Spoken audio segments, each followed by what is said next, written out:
Hey, Doug, did you hear the news that Bill Belichick is joining the fantasy football world?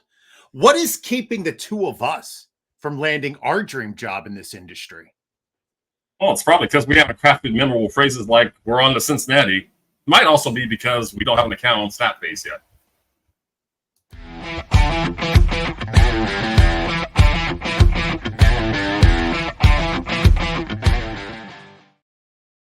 Some people will tell you to play it safe, but we're here to tell you to go all out. Welcome to the All-Out Blitz. I am your host, J.J. Wenner, and I am joined by my pugnacious partner, Doug Orth.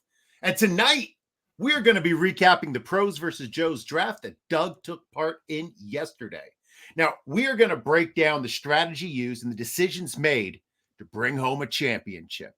And to help us out, we are delighted to welcome the head of content and the president of operations for Fantasy Alarm, the host of the Fantasy Alarm show on SiriusXM, and an award-winning writer who can also be found in the pages of the New York Post. You can find him on X at RotoBuzzGuy, the one and only Howard Bender. Welcome. What's up, boys? Thanks so much for having me, man. It was a blast. I can't even remember. I meet Doug in the draft room like once a year, and it's my first invite here, so I appreciate it, guys. Well, we are so excited to have you on the show. I know I've bumped into you a lot at the expo, but I feel like we've never actually had a full out conversation, probably because usually I'm drinking. So it's good. Are you going to be at the expo this year? Sadly, this year I am not going to be at the expo. I'm super bummed about it. My wife and I, it's just one of those things. It's the life of the perils of being a renter. And so we end up, we have to move now. We found a place and, we're moving at the end of August, and I love my wife, but a little bit of a hoarder, little bit. And we've been here in this spot now for 10 years. So it's like 10 years of just piles of stuff in various spots. So, I'm spending this whole month of August, if I'm not drafting, which I'm on the clock every other hour on the hour, no doubt. But yeah, listen, I'm gonna be packing boxes, not having fun at the expo. Well, as a fellow Jets fan, I'm sad I'm gonna miss being able to talk about our exciting upcoming season with you. Let me ask you a question. The video that surfaced of Garrett Wilson and Aaron Rodgers being mad at each other, that gave me you remember when you were like a little kid and you're like sitting there in the room and you hear your parents fighting in the other room and you're like just riddled with anxiety and it's like, oh no, this sounds bad. This sounds bad. That's how I felt when everybody's like, well, you should have been here in practice and you were in Egypt. And you were like, I'm like, oh. We're doomed. Listen, we're doomed. Well, we're always doomed. We're Jets fans. Oh. But I know which parent I'm going to in the divorce. You know what I mean? Garrett's my daddy too. That's who I'm going with. I'm not going with my crazy mom, Rogers. No. I've lived in that house. That house is crazy, and I don't want to be there. All right. So, Howard, you and Doug have been doing this forever. You guys are like OG content creators. What are the biggest changes that you have seen in the industry? I mean, my Lord, I've been pounding away here for almost 2 decades now, just doing it, right? I think, I started writing my own blog in 2000. I mean, it's the complete super saturation of the market. I mean, all of a sudden, everybody was a content creator and everybody wanted to talk fantasy football and everybody, so I mean, the fact, where it's at right now, because it's tough when you work for a company that does a paid subscription, right? With so much free content out there, you have to really stand up and assert yourself as like a premier person in this industry. Like, listen, I've got, and we joked around about it before, but yeah, I mean, I've got rings and trophies, and Doug's got a belt behind him. Like, you need to flaunt that in this day and age, because, it's like, nobody wants like the quiet guy in the corner there. Everybody wants, Crazy Eddie. His prices are insane. Like that kind of That's in your a great face reference. I'm dating myself beautifully on that reference too, but Oh, Crazy Eddie. So do you think that the average fantasy player today is better than 10 years ago? Oh, light years better. Light years better. I mean, this is like the amount of information that's out there that's available. I remember back in like the early 90s, you'd get like, your Street and Smith mag, you get your Lindy's copy, and you'd be sitting there and you're reading up and everything, and you're like, ooh, these are sleepers, and ooh, this is that.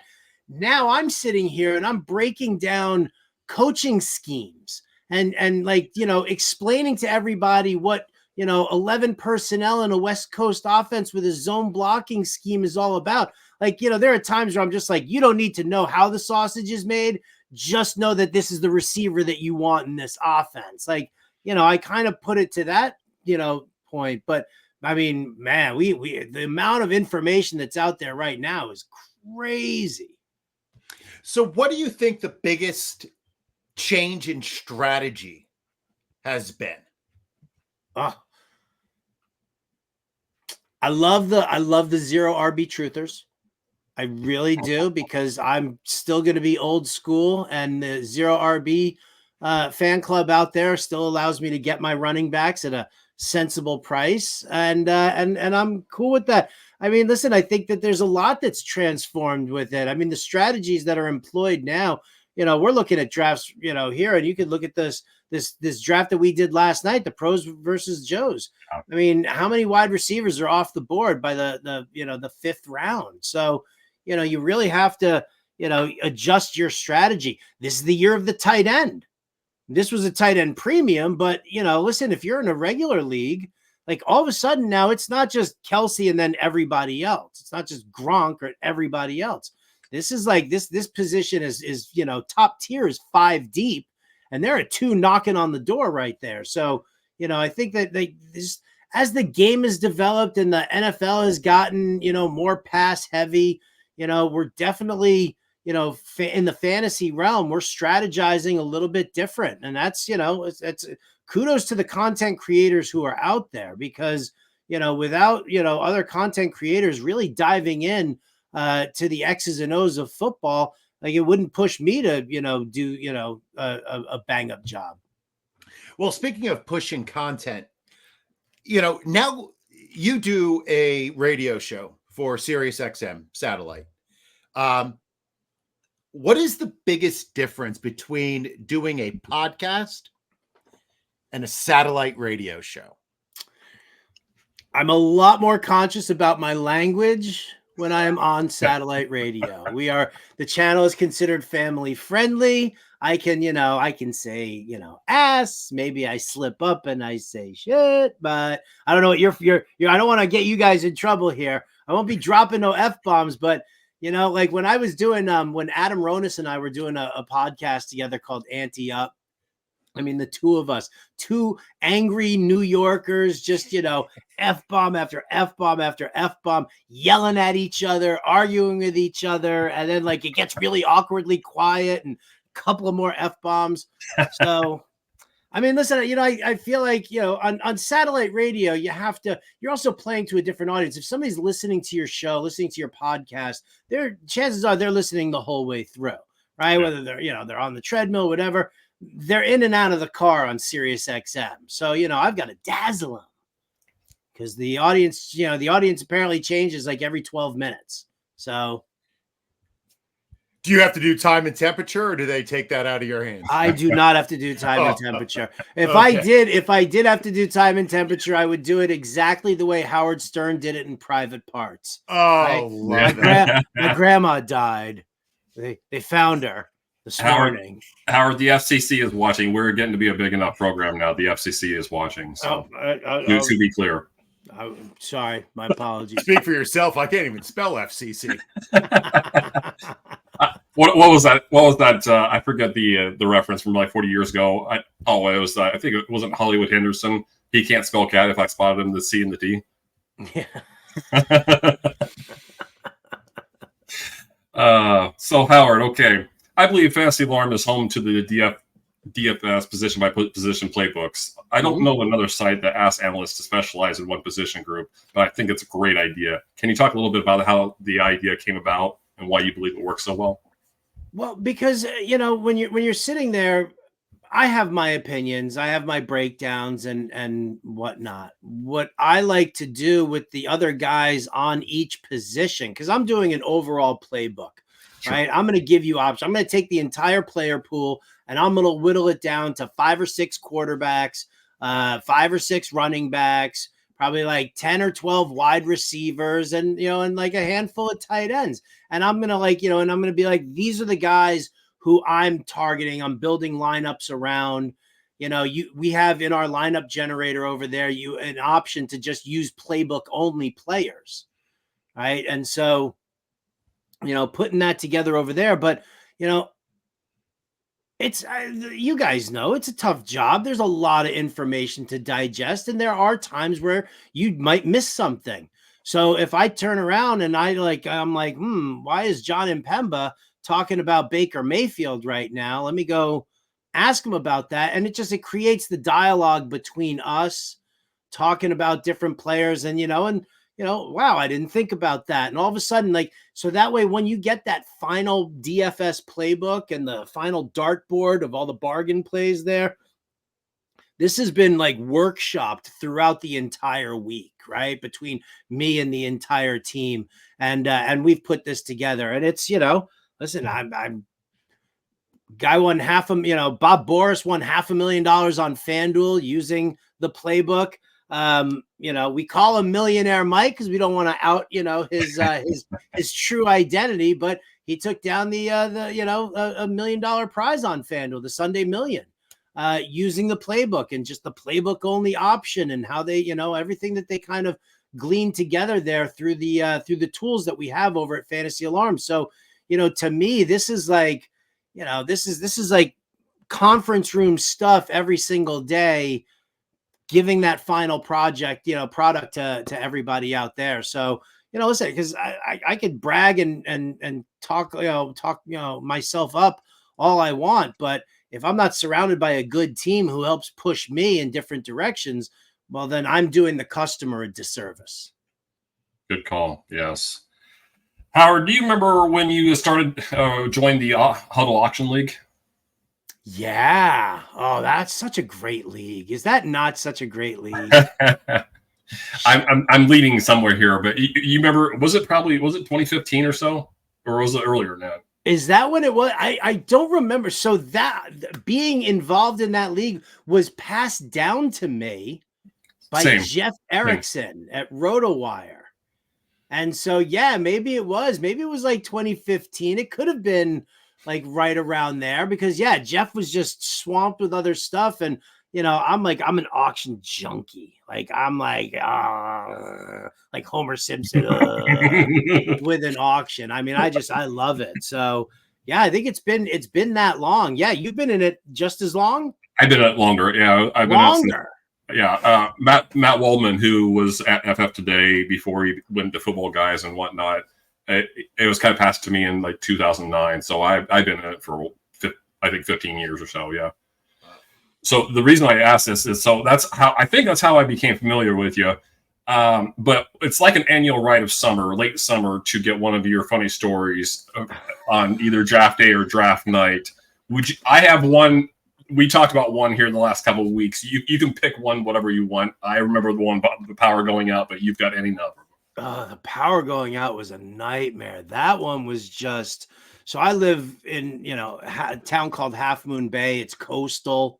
And, there are times where it's when you're dealing with the wildfires in the summer and, so and heavy winds are blowing everything around and everything like that. And, so PG&E power got like spotty. I remember when, I was sitting here and it went out, and then I'm like trying to pull this up on my phone. And I don't know if anybody out there has ever tried to do auction drafts on their phone, right? I mean, that was a nightmare. But that wasn't even the biggest nightmare, because I finally got it, right? I ended up I got my laptop. I missed like I don't know, like 6 or 7 players that were nominated, because these sons of bitches weren't going to wait for me. They were like, "Let's do that, man. Up yours, Bender." But the funniest one was probably, so my wife is notorious for this. She understands. She's like the consummate fantasy football industry widow. She knows that August does not belong to her at all. And she knows I'm like locked. I'm like chained to the desk. I'm like a victim, right? I've got a, handcuffed like ankle around the leg of the desk here, right? Somebody like throws me like some scraps to eat.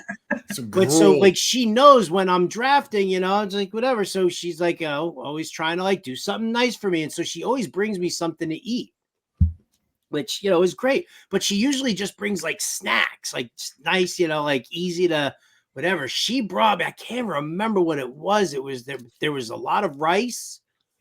Might have been like some fajita in there. I don't know exactly what it was, but I like got all twisted up. I dropped it on the keyboard. I dropped it in my lap. I was like, it was a nightmare. I'm like, with like the keyboard, I'm like shaking it, trying to get all the rice. I'm like, it was like a moron. All the while, like the auction's still going. And I'm like, damn it, my player. Going once, going twice. Oh no, I got, you got to put shouty on, right? Oh, go once, go twice. Yeah, it never fails, man. It's like there's always something that happens to me during the huddle auction, which is great. I love it, man. I absolutely love it. It makes it for a better story. JJ, it's must listen to radio the day following the auction draft, because Howard usually recaps the draft and then he usually discloses one of these stories. So it's awesome. It's awesome. I'll have to make sure I tune in next time. All right, before we get to your draft from last night, right? Mm-hmm. That's right. Yep. Last night. Let's get a word from our sponsors. So, Doug, last night we got the first look at the new IDP Plus website, and it is awesome. It is better organized, so pretty, and we're getting ready to debut a new prop betting tool that has all the IDP prop bet advice that you need. So head over to idpplus.com after the show. Check out the website and take advantage of the special membership offers that we have. The link and details are in the show description. All right, gentlemen, before I put up the draft board, I was able to get into your league's page, dig around a little bit. However, for our listeners, Doug, can you explain what league we are discussing? What in particular? We're talking about the Tequila League in the FFPC, but how specific do you want me to get? What did you just say? Okay, so I can tell you about this. So there's 7 drafts going on that the FFPC has. The 6 live drafts, 1 email draft, or 1 slow draft. We're all competing for, each league winner gets a free entry into the main event for the FFPC. It's like a retail value of like $1,900, or at least last time I checked was $1,900. So that's a significant what the piece of pizza masa ball or something, right? But no. But also too, Darren Armani, who is Fantasy Mojo on Twitter and who does the FFPC, ADP, and everything, he popped on the show Sunday night and he announced that we're all competing now. The grand prize winner is going to be getting a belt similar to the one you see behind me, but with the FFPC Bros versus Joes. So now we have something more than just bragging rights and in the main event entry. So that's what we're playing for. I'm sure you'll get into the rules and whatnot here in a second, but that's essentially what we're playing for. And it's 6 industry. Every draft is 6 industry pros versus 6 high stakes Joes. Okay, that makes a little bit more sense. So, Howard, what are the settings that we need to know before we understand this draft? All right. Well, it's 20 rounds of best ball drafting. So we don't have to set our lineups. So that's definitely that changes obviously what your strategy is going to be. Yep. But your starting roster is 1 quarterback, 2 running backs, 2 wide receivers, a tight end, and 2 flexes. No kicker, no defense. Right? You get that extra flex in there. The scoring is regular. It's PPR scoring. Standard yardage, 10 yards, gets a point for rushing and receiving. It's 4 points for a passing touchdown, 6 points for a rushing touchdown, a receiving touchdown, but it is tight end premium. So tight ends get 1.5 per reception. So here in the year of the tight end, well, kind of makes it a little bit more, ooh. Now, I know the two of you are dialed into fantasy, but not everybody who listens is. How do you prepare, Howard, for this draft? How do I prepare for this draft? Well, normally I would probably get myself a little snack and rice.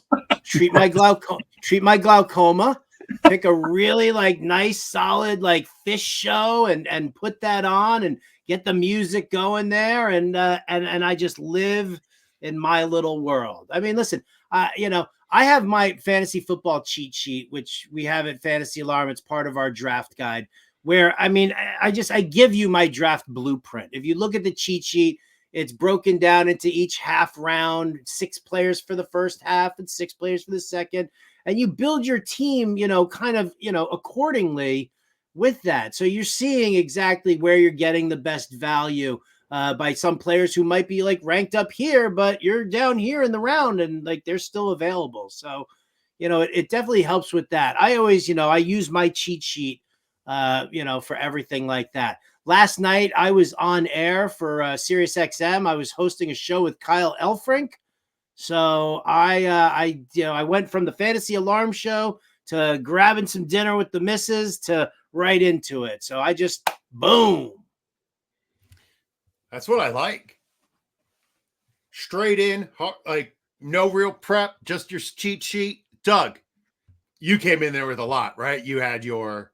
I came in there with a lot. I'm, Howard comes off as this, ultra prepared and, very task oriented guy. I'm that guy. Howard is a bit fly by. Well, I mean, but to answer also, to just kind of throw that out there, this is probably my 50th or 60th best ball draft that I've done already. And I'm probably, 15 to 20 drafts season long already into it. And we're not even out of July yet.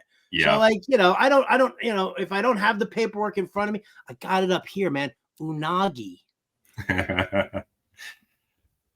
JJ, to answer your question, so yeah, I tried to approach it similar to this in the past, and either time ran out or whatever. I'm still a little bit ways away from completing my projections, so I kind of had to do it on the rankings by feel. But I did tiered enough, certainly enough quarterbacks and tight ends, and I went probably 70 deep at running back and receiver. But the thing I tried, this is the part I was saying before, I've tried to do in previous years and wasn't able to complete the way I wanted to. So I went back to the last 2 Pros versus Joe's drafts and I charted the ADP for each player for all 240 picks. So, 480 total. And so just to give me, because I wanted Pros versus Joe's ADP to kind of bounce off my rankings. Just, I know who I like, but if we'll probably talk about Josh Downs, or I'll probably bring up Josh Downs. I'm going to be a big Josh Downs fan this year, for example. Okay. I didn't get him, but my point was that I feel like he might be an 8th or 9th round receiver. He went in the 12th here, and I think his normal ADP in the previous Pros versus Joe's drafts was 14th round. So that was telling me if I wanted to go, I could probably wait into the double-digit rounds to get my wide receiver 4 if I wanted to. That's the kind of stuff I wanted to know. Secondly, I kind of built out a plan 1 through 20 each round, 20 rounds. I probably highlighted if the draft went the way I wanted it to. This is what position and the player I was going to target, and I was going to be I'm never a slave to that stuff, but I wanted the first 6 rounds to go pretty much according to plan, and then figure it out from there. And then what I thought was going to be the best case scenario plan ended up being better than the best case scenario plan. So I was thrilled about that. Well, that means either he's winning, Howard, or his plan was terrible. Either way. I wanted to say that I popped on the FFPC live show last night, and I forgot to say that because if I don't do well in this competition this year, I have no one to blame but myself, because the plan I entered with went pretty much, I couldn't have asked for it to go any better. So I'm either this is either going to be a belt winning team, or I am going to fail miserably. Well, gentlemen, here is the draft board from last night. My idea was I'm going to go through each position group and ask you guys a couple of questions about why you did what you did. So let's start with quarterbacks. Now, I always love to see where the position runs happen. Like, who are the outliers? So, for example, the first QB went off the board at pick 29. The next didn't go until 20 picks later at 49. So, Howard, after Josh Allen went off the board there at 29, did you think that you were going to be taking the next QB at 49? Or were you nervous that there was going to be like a run was going to happen? No, so what happened with me with this is just, strategy wise, picking first overall, I knew, it's McCaffrey, and then you move on from there. I was not expecting a top 5 tight end to fall to me, not in a tight end premium, pros versus Joes. And when Laporta went, McBride went, Kincaid went, Kelsey went, I was like, yeah, I know. I don't get my elite tight end. I felt terrible about it. When Andrews fell into my lap, I was like, what? And like immediately that just, because what that does is that like shifts my way of thinking, because I was thinking about loading up on running backs, wide receivers, and maybe some and then hit some mid-tier tight ends and wait on QB. But now I'm like, you know what? I got Mark Andrews. I might as well pair him up with Lamar Jackson. And just, and I did it that way because, yes, you got to win the contained draft, but there is also the overall that they are doing that, amongst all the leagues. And so you do kind of think about that. And, Lamar Jackson, Mark Andrews, and Todd Monken's offense was super juicy. So I passed up on Hurts and Mahomes to get that specific pairing in there, which is not something I normally, kind of push to, but I just felt like I wanted it because thank you, Mark Andrews. So along those lines, then, do you have Lamar in that same tier with Hurts and Mahomes, just not necessarily above them? Yeah, I mean, I have them right there. I've got Mahomes and Hurts and Allen. I've got it as Mahomes, Hurts, Allen, then Lamar. Yeah. Okay, so you just switched a little bit for the stack. Yeah. It's not like I went like, way out of tier and did that. Yeah. So, Doug, now you showed some patience waiting for a QB. So did you have a trigger quarterback, like a player that was going to be your signal that you were ready to draft one? Okay, so I'm going to blow your mind here. I believe when my projections come out that Anthony Richardson is going to be my number 2 quarterback. Nice. Okay. Nice. And so I was thrilled as the 5th round was developing that we still hadn't got to Hurts yet. I'm looking at the screen here. I don't remember Hurts coming off 5'4". Yeah, that's right. Yeah. So Jackson, I totally understand the pick of Jackson. 5'4". When Hurts was still on the board at 5'4", I was thinking Richardson in the 5th round. However, there is Stephon Diggs hanging out in his own tier with that pick. And I'm thinking with the way that people are waiting on quarterbacks, I'm going to press my luck and try to get Richardson in the 6th round because I also had this idea that I was going to go up and get Jayden Daniels if that didn't work. Never did it in my wildest dreams that I expect to get Richardson and Daniels. But you asked me if I had a trigger quarterback. No, I didn't have a trigger quarterback. This was just very much hoping that Anthony Richardson would fall to me. And if it didn't, then Jayden Daniels in the 8th or 9th round. Now, so Howard, you ended up with 3 QBs. You paired Lamar with Tua and Nix. Now, I thought Nix was a great value. As you know, the next 4 QBs off the board may not even start. May, Wilson, McCarthy, Fields. Where do you see Nix's ceiling this year? I don't really see his ceiling as being like particularly high. Bo Nix fits perfectly into the offensive scheme that Sean Payton and Joe Lombardi.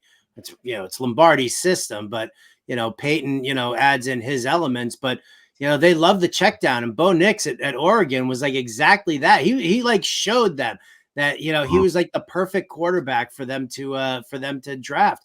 You're a Jets fan, none of us believe in Zach Wilson. Forget about Zach Wilson. And then I don't even know who's the other one that's over there. Oh, it's Jared Stidham. Yep.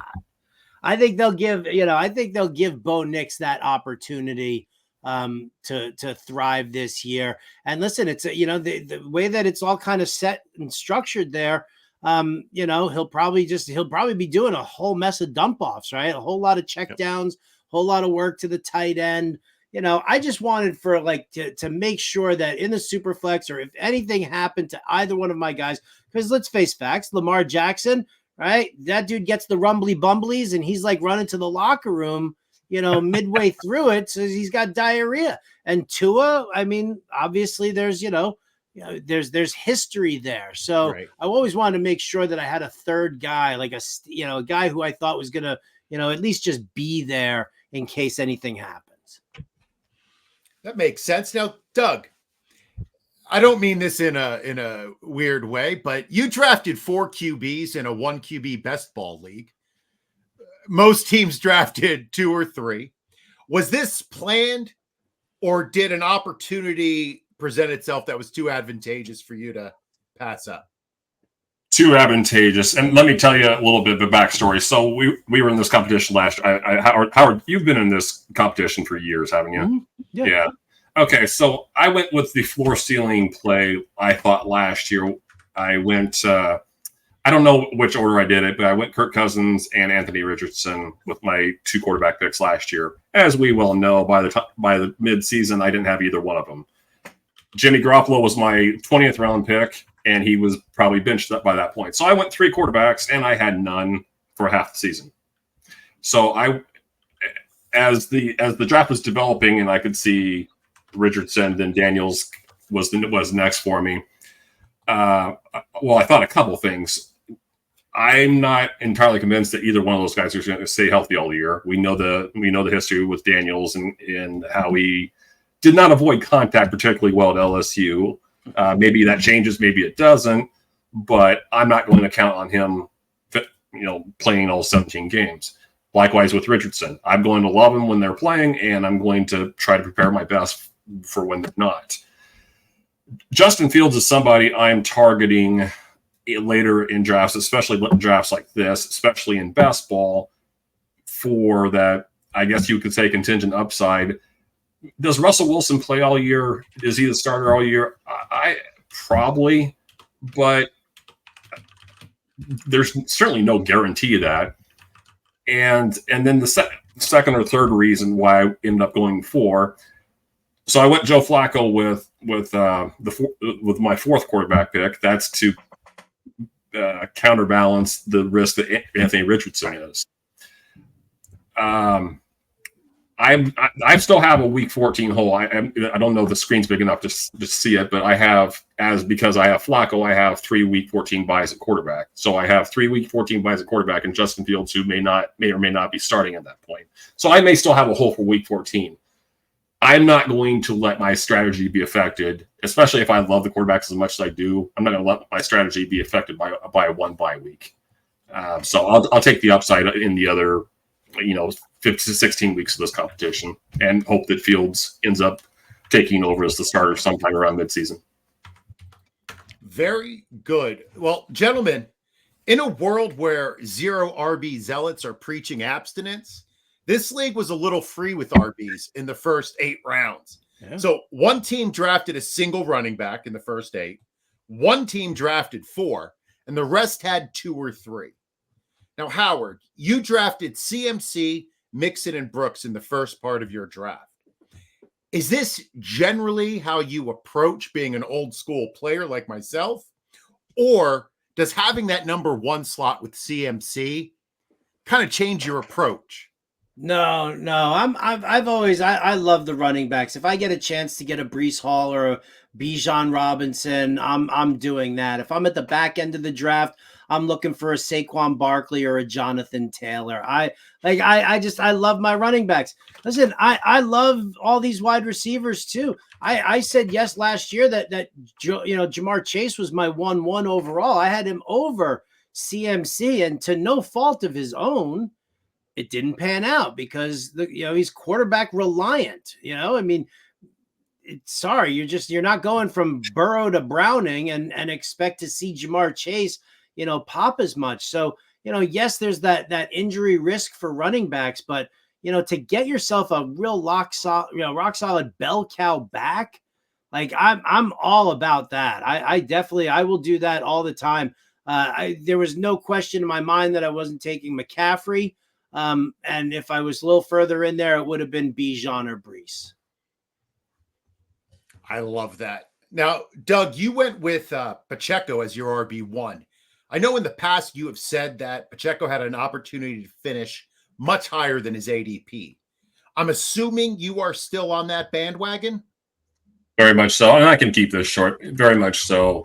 He was the last of the, I'm going to say, realistic RB1s available. You can make a case, and I think Howard did a bang-up job getting Joe Mixon as a RB2 there. And I wanted to say, Howard, I think you nailed your first 5 picks. I mentioned that in the article. Stop it. But yeah, as far as Pacheco is concerned, at running back, you want talent, you want good scheme, you want goal line opportunities, you want lack of competition behind him. And I think, and there's others that I'm sure I'm forgetting here, but those are the 4 that come to mind right away. And I think Pacheco has the best of all those worlds. So it's up to him to stay healthy. The running style may open him up to injury, but assuming he stays relatively healthy, I like his opportunity to go 1,500 total yards and 10 touchdowns. Awesome. I have him on some rosters, so I hope you're right. Now, Howard, looking at your RB room as a whole, you took 3 in the first 8 rounds, and then you ended up only taking 2 more. You and only one other team had 5 running backs on your roster, which was the lowest in the league. Can you explain the thought process? Yeah, I mean, it really was just a matter of who was the player that was on the board at that time. Like, I grabbed Chuba Hubbard specifically because I have Jonathan Brooks, and I want to make sure that I have the lead running back in Dave Canales' system, right? I mean, it worked for Rachaad White last year. Yeah.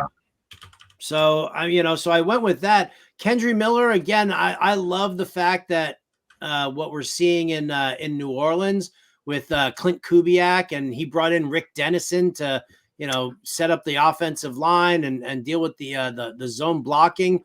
That Kubiak and Dennison have long been they turn schlubs like Reuben Drones and Orlandis Gary into 1,000-yard rushers. Mike Anderson. Yeah. Arian Foster was nowhere near on the map until he was in that system there. So, so I grabbed Kendre Miller, and now I know that, he's dealing with the hammy injury right now, but, there's still a good chance there.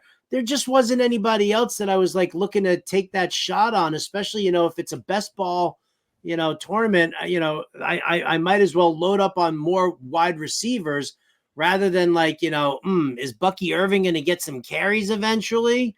I'd rather, grab Tyler Boyd, who I know Brian Callahan specifically brought with him from Cincinnati to Tennessee, right? As they try to fix Will Levis's accuracy issues. So, so pulling back on running back was just a matter of really who was there. I would have grabbed Elijah Mitchell instead of Hayden Hurst had that opportunity been afforded to me.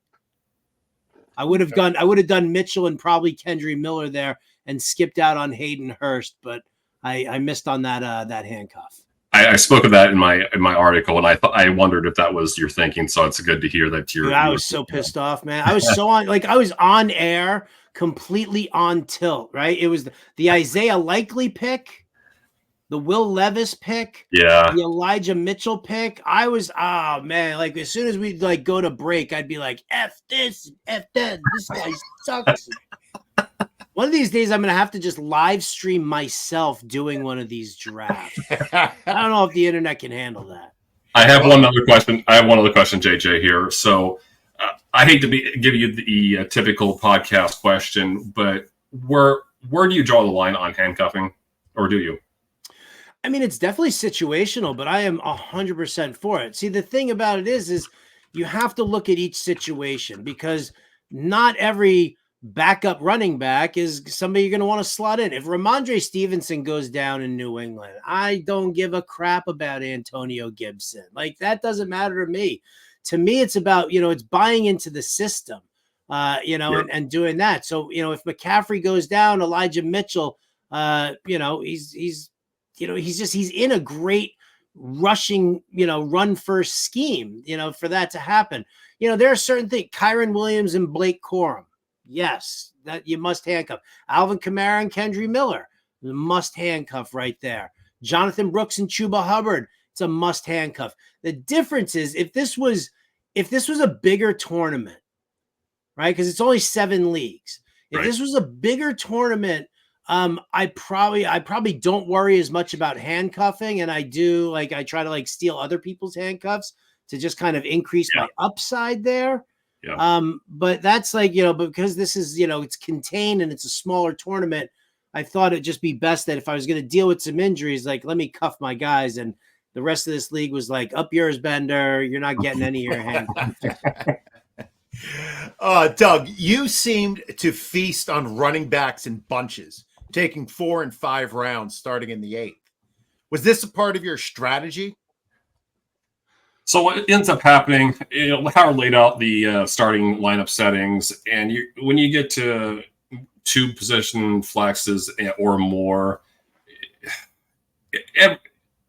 in almost any league anyway, you're going to have weaknesses, and typically the way you address weaknesses in especially a sharp drafting room like this is by quantity over quality, or at least quantity. Mm-hmm. And I was so happy with my receiver setup, and we'll probably get to this a little bit later too. I was so happy with my first 3 receivers and then I got probably the guy I would consider the last RB2 in Najee Harris. Brian Robinson's up there too. I would say border low end RB2, high end RB3. I'm happy to have him just in case. Brian Robinson, that is. But once I was happy with my receivers, you can see that I got 2 of my top 10 tight ends. I got 2 of my top 10 quarterbacks. Now it's time to take upside at running back. And so while my running back room may not stand out as being overly great. Okay, for example, Kyron Williams has been in the league 2 years, has not come close to playing 17 games. I think 10 games 1 year, 12 games the next year. So if I can get 3 or 4 starting games from Blake Corum, he's well worth a double-digit pick. Tyrone Tracy, I expect him to be no worse than splitting carries with Devin Singletary by the end of the year. Okay, great flex play. And so I wasn't specifically targeting rookie running backs. I mean, I ended up getting 3 of them. But something I started doing a lot more in the last year or 2 was contingent upside. If this guy goes down, this guy steps up. That was the thinking with Jerome Ford. Now, Jerome Ford's contingent upside is the opposite of what we usually think, because his contingent upside is probably going to be starting the season, not ending the season, right? So if Nick Chubb is introduced to the offense slowly, then his upside might be in the first half. But if Nick Chubb doesn't come back to the way we remember him being, then Jerome Ford is either a high-end flex or a low-end RB2. Again, if running back is my weak spot and you're telling me I get Jerome Ford for half the year, maybe not starting, I'm loving that. So I know this is not a managed league, but I'm loving the upside of those double-digit running backs I took in the double-digit rounds. That's a good answer. Well done. Thank you, sir. It's draft season, folks, and that means home leagues are starting to emerge from their slumbers, and frustrated commissioners are trying to organize draft day. Why not take one part of that nightmare off your plate and order Trophy Smack's gorgeous draft boards, complete with player stickers so deep you couldn't possibly need them all? And for the first time, Trophy Smack has an IDP expansion pack for all of us defensive degenerates. No more scribbling names on blank stickers. Go to Trophy Smack and get the only draft board that meets all of your needs. Check out the link in the show notes and get yours today. All right, gentlemen. Looking at the tight end position, you all had about 6 tiers of tight ends drafted. We had that first foursome, Laporta, McBride, Kincaid, Kelsey, followed by Andrews, Pitts, Ingram. Then there was a break. Kittle and Ferguson went next. Another little break. Bowers, Njoku, Goddard, and then one more round before Freiermuth went. And then there were like 3 rounds of none. So that's 13 tight ends. Now, Howard, those 13 tight ends are pretty much the same in every ranking that I looked at today. Is there anyone in that group who you don't think belong? No, I think everybody's got their assets. That's the thing. Like, if I don't get, and this is why I've said it this entire year, I'm targeting a top 5 tight end in my drafts. If I have the opportunity to take a top 5 tight end and not reach stupidly for it, but just, to make sure that happens, that's the move that I'm making. Because when you get to that, Freiermuth and Goddard and Ferguson and, even Kittle to a certain extent, right? You get these guys, they're all seeing probably about the same targets. There's not like they're not like, they're not somebody who's like dominant. I mean, well, I take it back. What I love about Freiermuth is, I don't know who the hell's behind George Pickens. So Freiermuth could actually really pop this year as like the number 2 receiving target in that offense. But, you look at all of these guys, Njoku and God, are you really that like, ooh, this is going to be a difference maker? No, they're all kind of like these interchangeable cogs that if you don't want to get caught without, a strong tight end or a decent tight end, then you grab one of those guys. But like for me, it's you hit that top 5, and then for your backups for whatever, you have the luxury of waiting a little bit more. You don't have to dive into the mediocrity, so to speak.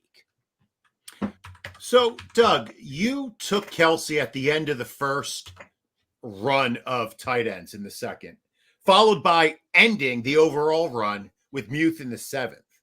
But then you didn't take another tight end, despite this being a tight end premium league. Can you talk about that decision? Okay. 1, if Kelsey goes down, my season is probably sunk anyway. Kelsey is also an Iron Man. At some point, that's going to end. I get it.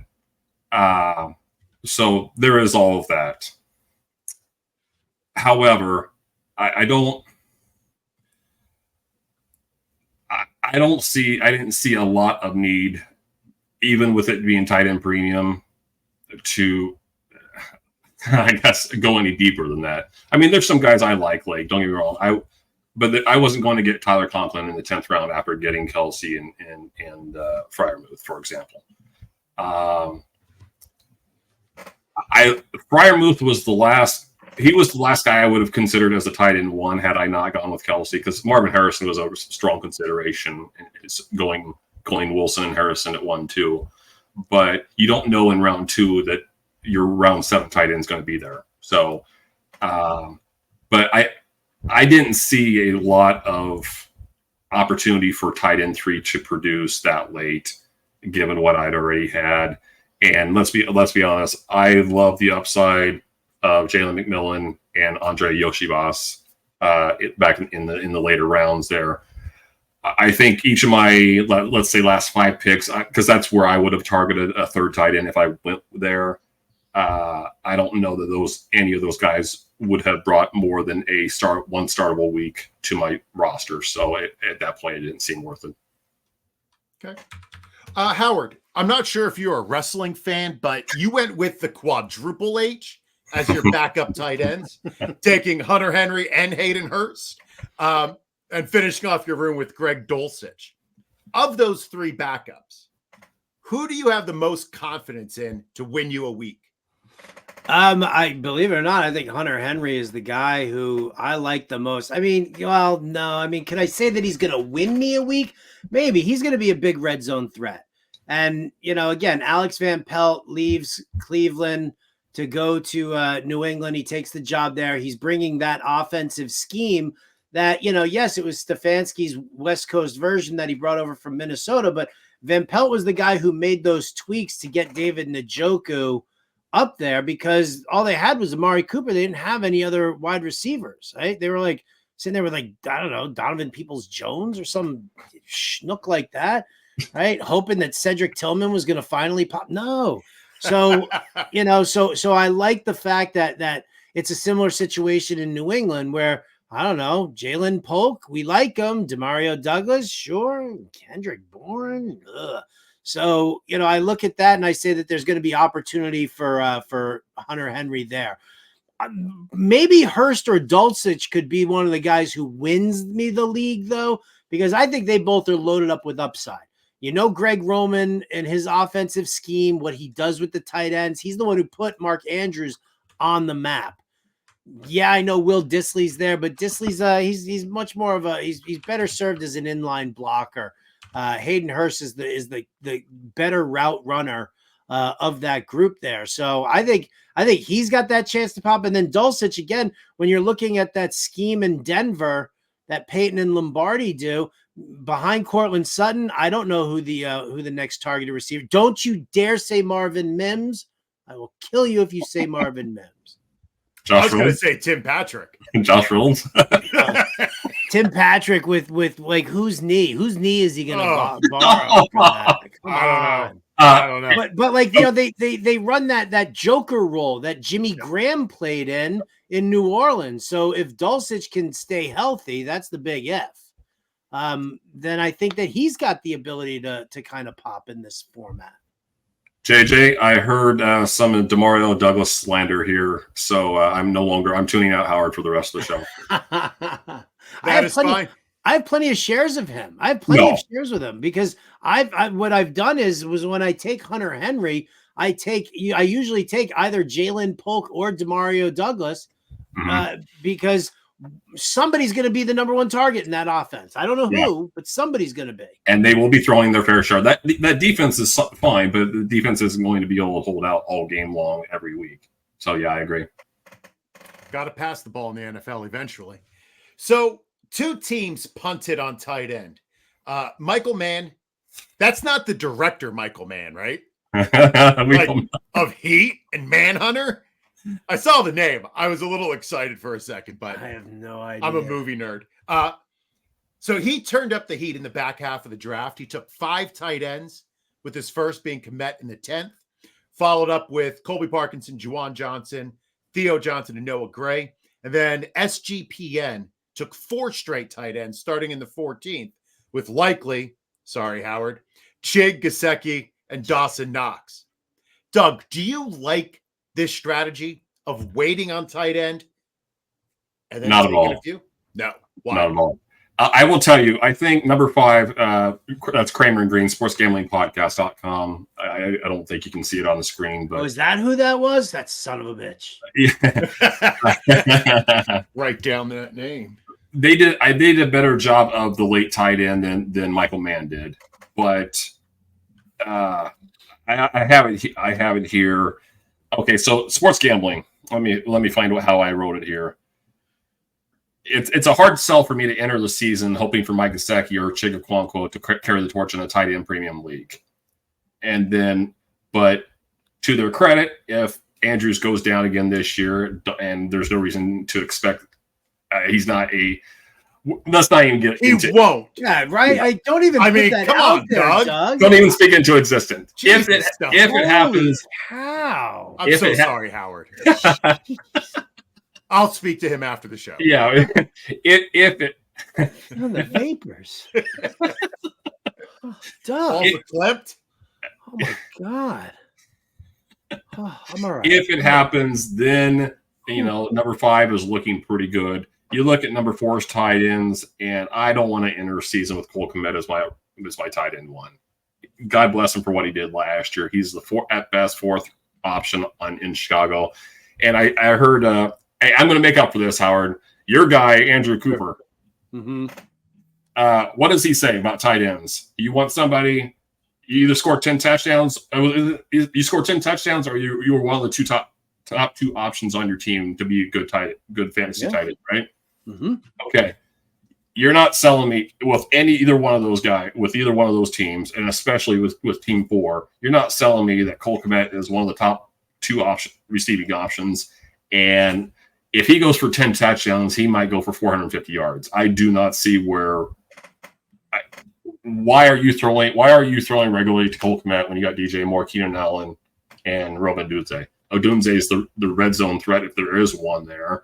DJ Morris is just a certifiable stud, and we know Keenan Allen gets open. So I don't see a lot of need to be targeting Cole Kmet outside of teams that just run a ton of cover too. And that's only getting played about 10% of the time, 10 to 15% of the time in the NFL now. So that's a dicey bet. Yeah, I just realized that he took Noah Gray with his last pick. So our misery is going to be his happiness. If that happens, Doug, we got to invite him over for drinks and then just put bars of soap in a pillowcase and just beat him senseless. A little Full Metal Jacket. I like that. It will go from you being verklempt to me being verklempt. Dude, all of a sudden, I always realize that you're in the same boat as me. I did like the Juwan Johnson pick, but I thought the Colby Parkinson pick was terrible. I was like, why would you even do that? That seemed like a waste to me. All right, gentlemen, let's finish off with some wide receiver questions. Howard, a lot of managers are avoiding the Green Bay wide receiver room because of the uncertainty around target distribution. I love how you said F that and took Jayden Reed at 72 as your wide receiver 2. Why do you feel confident in Reed this year?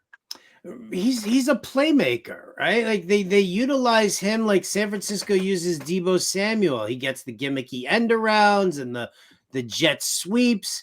He gets targets. I will say he won me single-handedly the Jam on Fantasy Football League last year. I beat Steve Gardner from USA Today.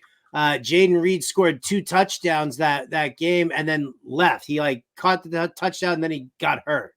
And so but he gave me just enough points to win and then he left the game and that was it. So always a soft spot in my heart. Listen, I love Romeo Doubs. He's a good underneath route runner. He's good with helping move the chains. He's a PPR guy. You like that. Christian Watson, the deep threat. Maybe he's licked this asymmetrical hamstring thing that he's got going on right now.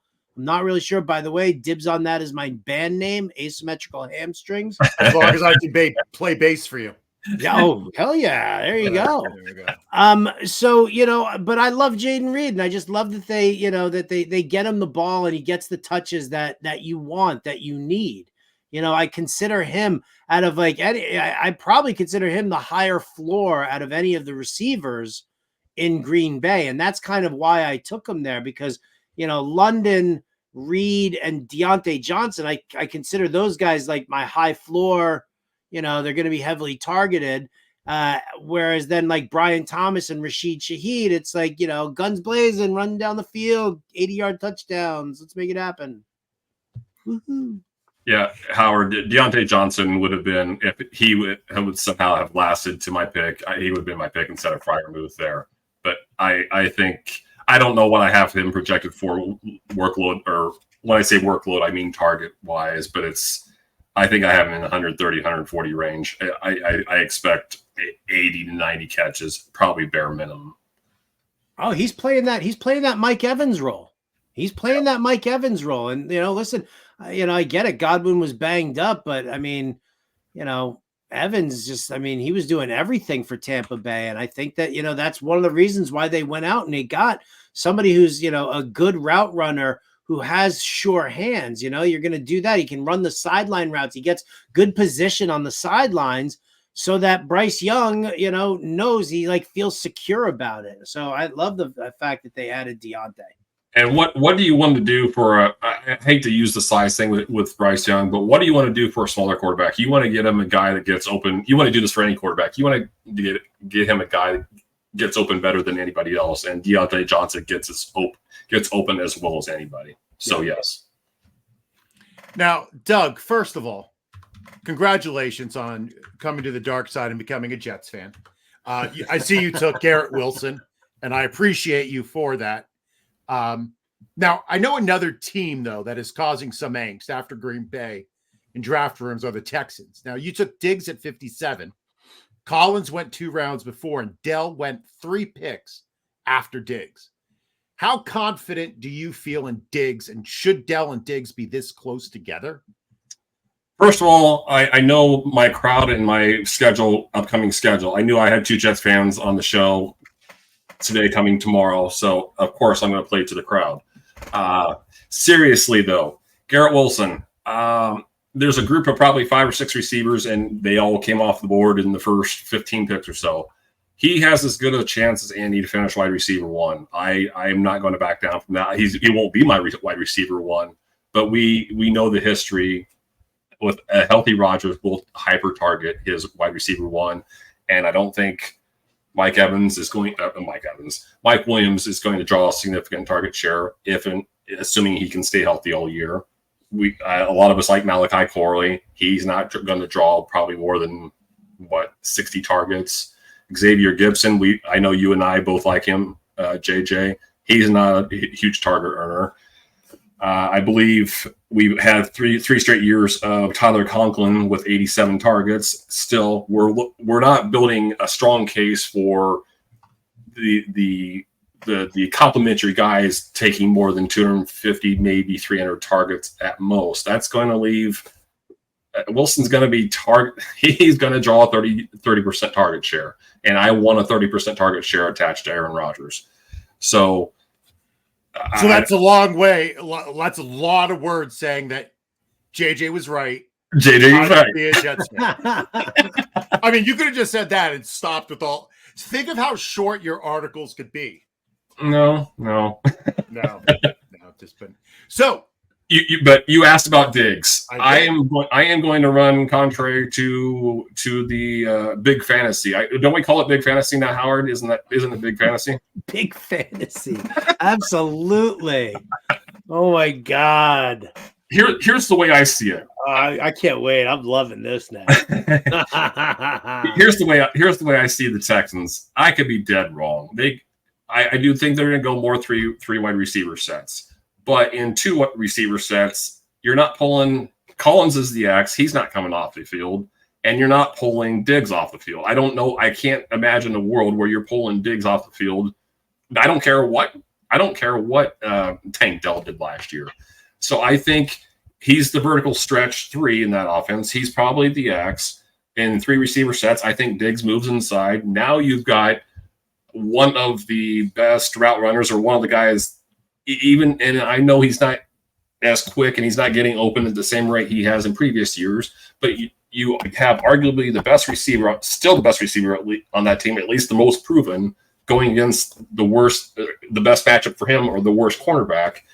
We're not saying 100 catches and 1,500 yards like his prime in Buffalo, but JJ, you and I talked about this a few weeks ago. I think Diggs leads the team in catches, and I think Collins leads the team in touchdowns.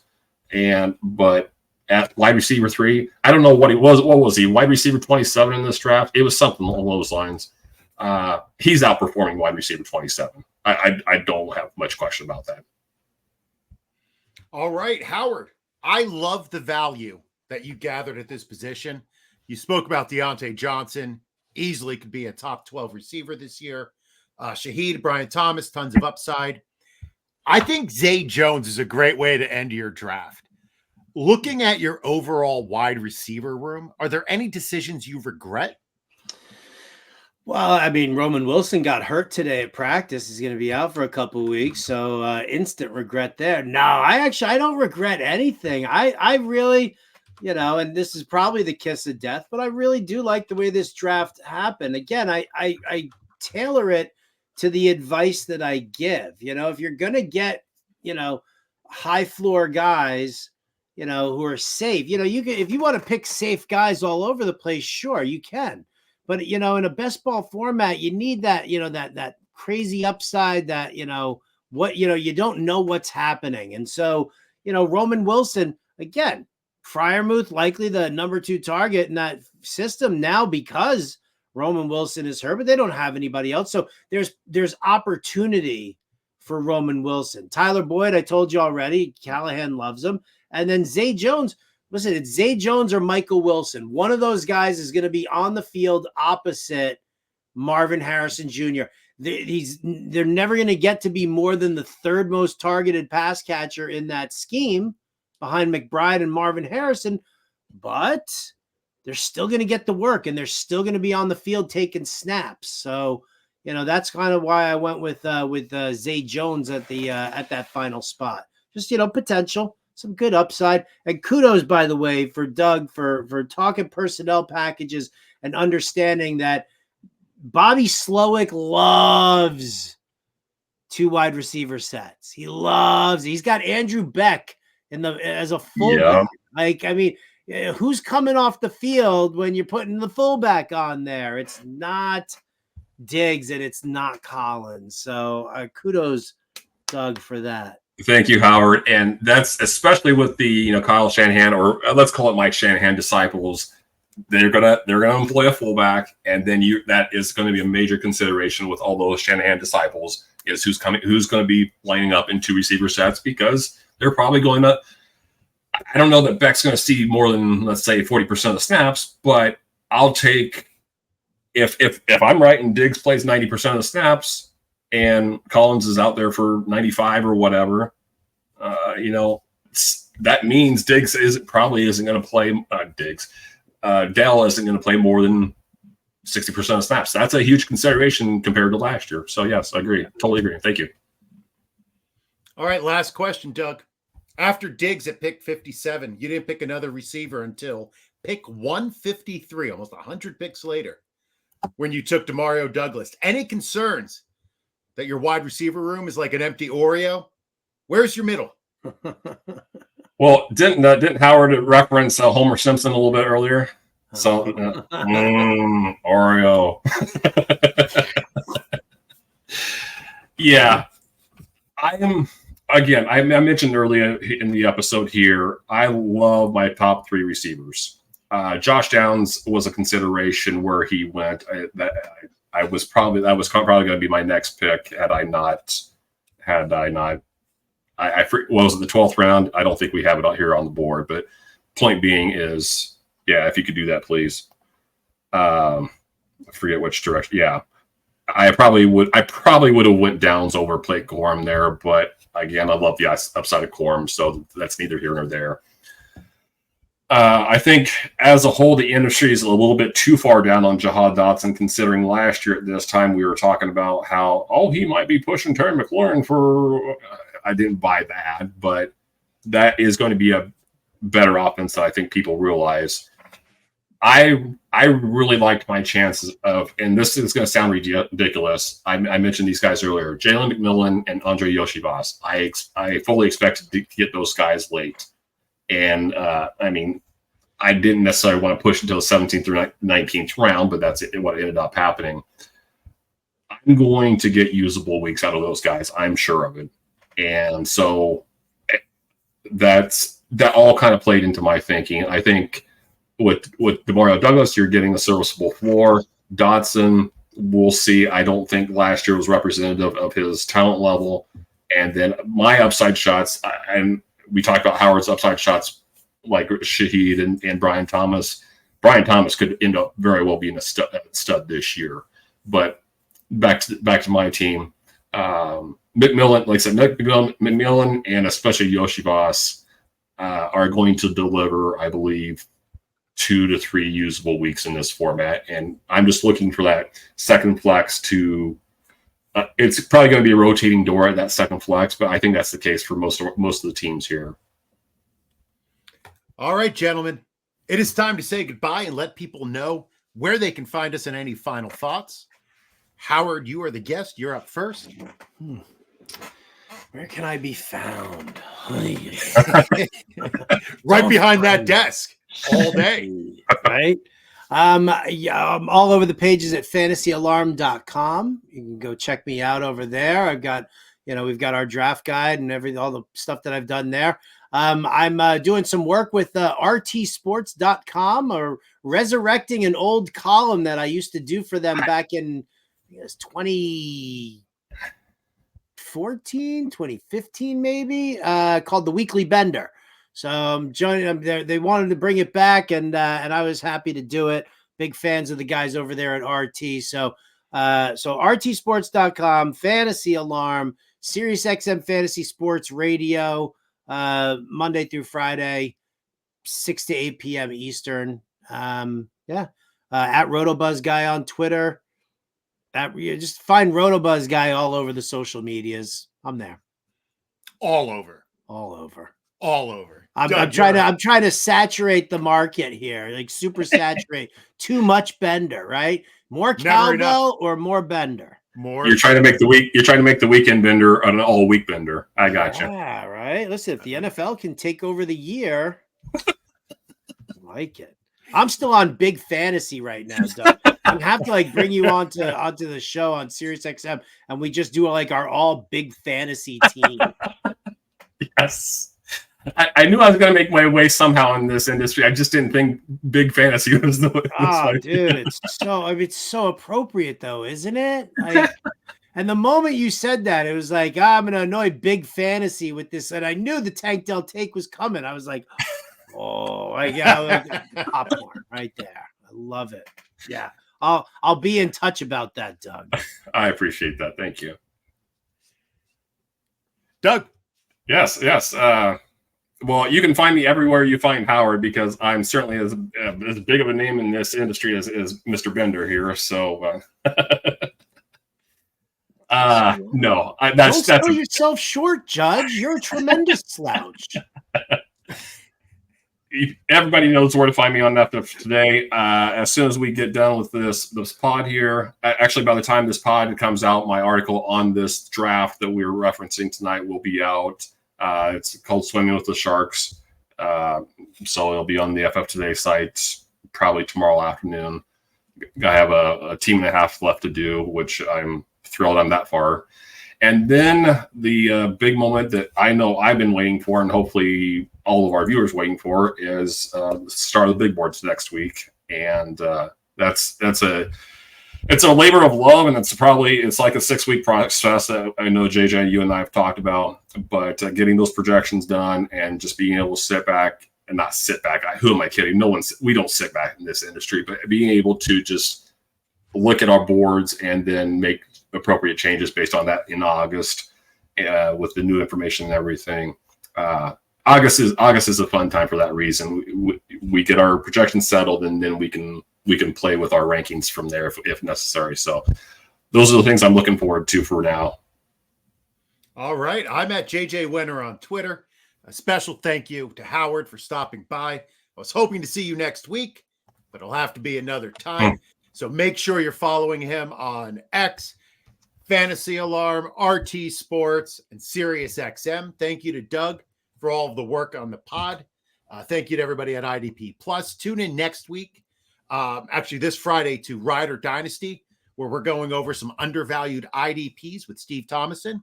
And tune in next Wednesday when Doug and I welcome Dr. Jesse Morse to the show. So thank you all for tuning in. And remember, when in doubt, go all out. Boat drinks, my friends. Boat drinks. Thank you for watching the IDP Plus YouTube network. If you enjoyed this video, give it a thumbs up and don't forget to subscribe to our channel. Be sure to tap the bell icon to get notified whenever we upload new content.